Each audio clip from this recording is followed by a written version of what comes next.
पश्चिमी यूपी के 15 जिलों की 73 विधानसभा सीटों पर जनता का फैसला ईवीएम में लॉक हो गया। यूपी में विधानसभा चुनाव के पहले चरण में बम्पर वोटिंग हुई। पहले चरण में आज पश्चिमी यूपी की 73 सीटों के लिए वोट डाले गए। सुबह 7 बजे वोटिंग शुरू होने के बाद कई मतदान केंद्रों पर वोटर्स की लंबी लंबी कतारें देखने को मिली। पहले चरण में 63% वोटिंग हुई है।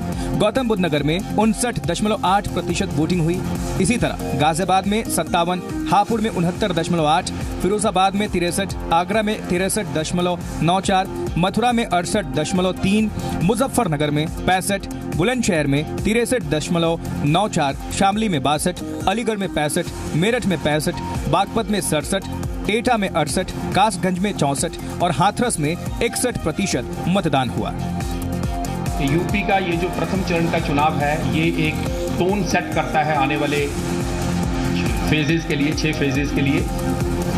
मैं इसमें कॉन्ग्रेचुलेट करना चाहूँगा नॉट ओनली सिटीजन्स को बट ऑल्सो पॉलिटिकल पार्टीज को, जिनके सहयोग से ये पॉसिबल हो पाया है। 5 बजे के बाद जो लोग मतदान केंद्रों पर पहुंच गए थे, उन्हें भी वोट डालने का मौका दिया गया। 2012 के विधानसभा चुनाव में इन सीटों पर 59% वोटिंग हुई थी।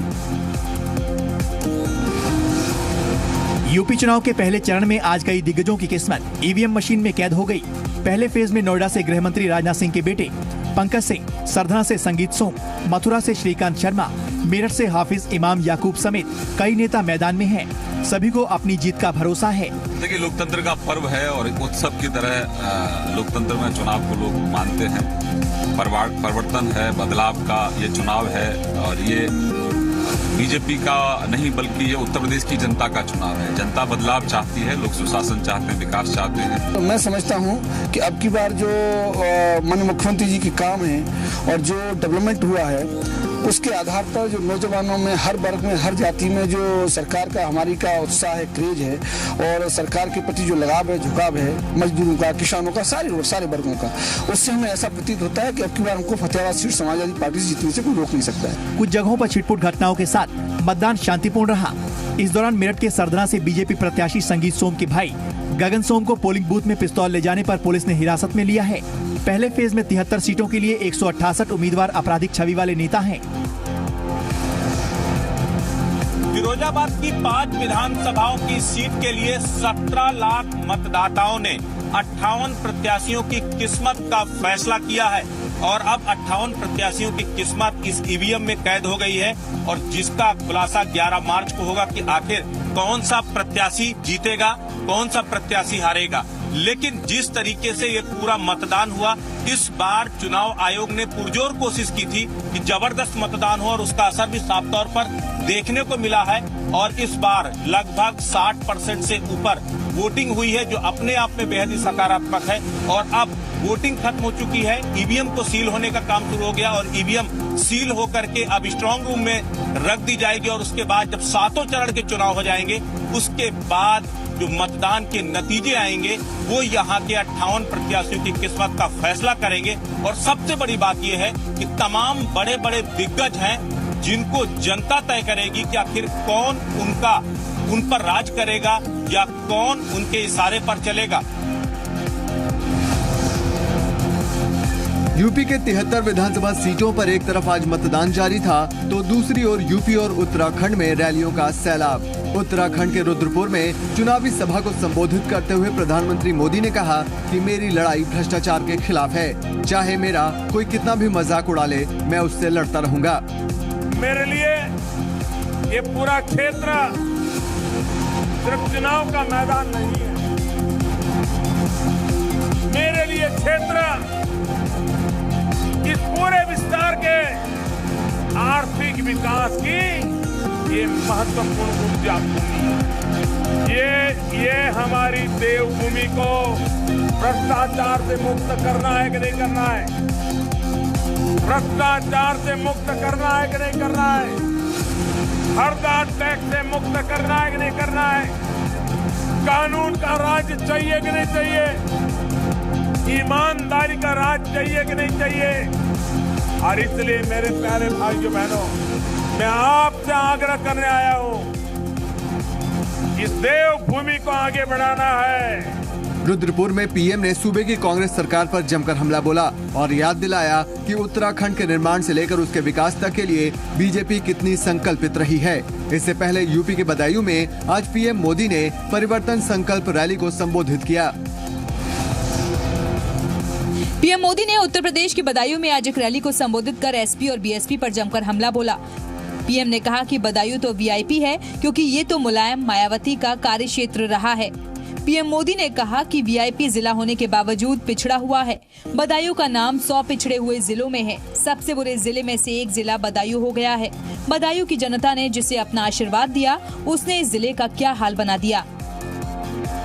हिंदुस्तान के जितने जिले हैं उसमें सबसे बुरे हाल जिन जिलों के हैं, ऐसे सबसे बुरे हाल वाले 100 जिलों में एक जिला बदायूं का नाम है, बदायूं।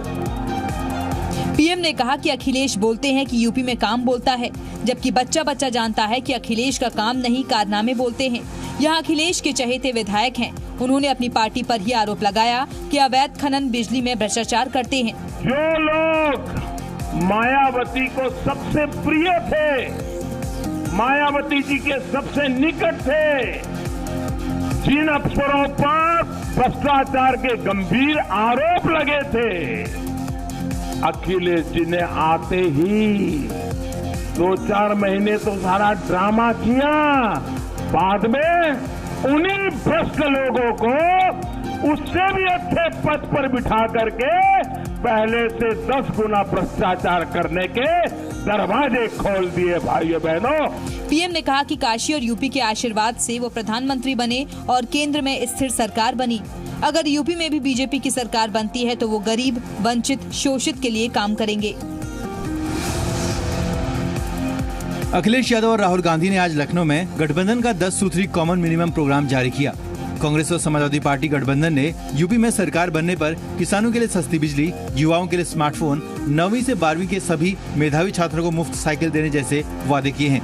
न्यूनतम साझा कार्यक्रम पेश करते हुए अखिलेश यादव और राहुल गांधी ने पीएम नरेंद्र मोदी पर पलटवार किया।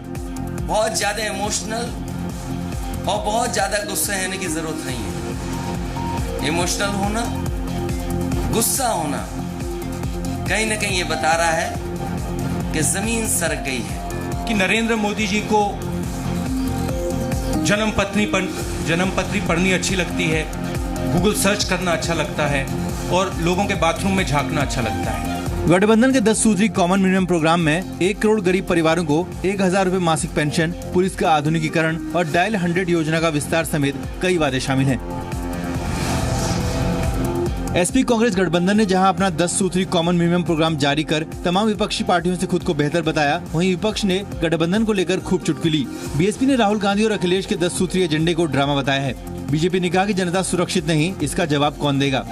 उत्तर प्रदेश की जनता अब बीजेपी की तरह सपा व कांग्रेस पार्टी की हवाई व खोखली बातों में कतई भी विश्वास करने वाली नहीं है। अभी तक कॉमन मिनिमम प्रोग्राम में कॉमन व्यक्ति, आम आदमी जो है उत्तर प्रदेश का, महिला असुरक्षित है। इसके बारे में क्या किया?